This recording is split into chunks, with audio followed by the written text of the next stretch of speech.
Can your players live up to expectation? Well, I hope so. Kasi that's the, siguro sabi sa rin natin, kaya nga sila naglalaro ng basketball. Yes. They want to play at the highest level all the time.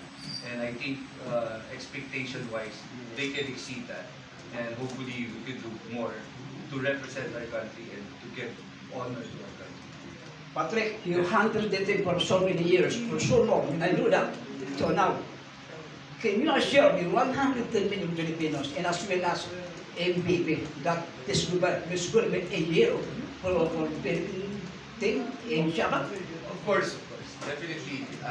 I'm proud, and I'm here to support them, these kids, to do their best and represent our country well.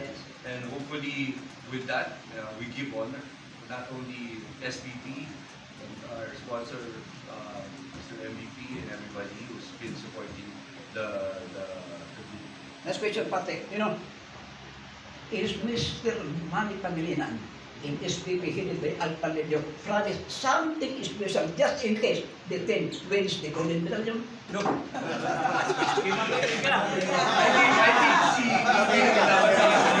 did see Erica.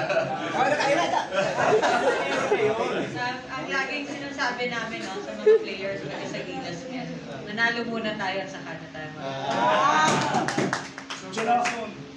Erica, ang goal at claim ng team ito is to win the goal. Nothing more, nothing less. By all means, by God, we have to win the goal. To place and satisfy the Filipinos in the country.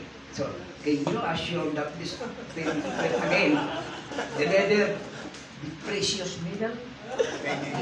Again, that's up to the coaches and the players. And we can only hope for the best and support them in this endeavor. This question is addressed to Ms. Ray.